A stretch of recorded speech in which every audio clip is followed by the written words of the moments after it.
برے اور مشکل حالات سے ڈرنے کی کوئی ضرورت نہیں ہے، کیونکہ انسان کی بہترین ذہنی صلاحیت صرف اور صرف بدترین حالات اور دباؤ میں ہی بروئے کار آتی ہے۔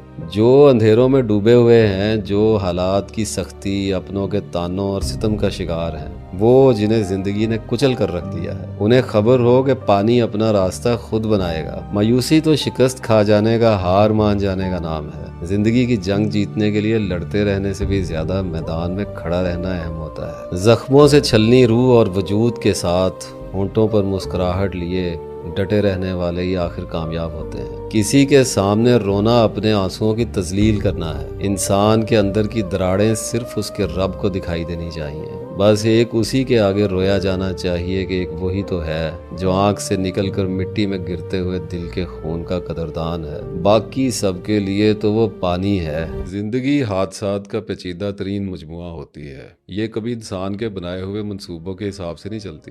اس کی اپنی ہی ایک الگ ڈگر ہے۔ اس لیے اپنی ناکامیوں سے لڑنے، ان سے مزاحمت کرنے کی بجائے، ان کا غم کھانے کی بجائے حقیقت کو قبول کرنا چاہیے۔ کوشش کرتے رہنے کے ساتھ ساتھ اگر کسی کو اس کی زندگی جو ہے جس حال میں ہے کی بنیاد پر قبول بھی ہو جائے تو اس کا غم اور خوف ہمیشہ کے لیے فنا ہو جاتا ہے۔ لوگ آپ کے بارے میں کیا سوچتے ہیں؟ اگر آپ ہمیشہ اوپینین آف ادرس کی فکر میں رہیں گے تو آپ ہمیشہ لوگوں کی اپنے بارے میں رائے کے قیدی رہیں گے۔ جو یہ جان گیا کہ زندگی سراسر تغیرات یعنی چینجز کا نام ہے، اسے ہر لمحہ پھر شکلیں بدلتی زندگی سے کوئی ڈر خوف نہیں رہے گا۔ کیا کبھی آپ نے سوچا ہے کہ اگر آپ کبھی وہ سب کچھ کر سکیں جو آپ واقعی کرنا چاہتے تھے تو آپ کیا کچھ کر سکتے ہیں؟ جس کو خوف نہیں ہے وہ اللہ کی مہربانی سے سب کچھ کر سکتا ہے۔ اس لیے جو بھی کرنا ہے کر گزریں، اور باقی رہے لوگ تو بھاڑ میں جائیں۔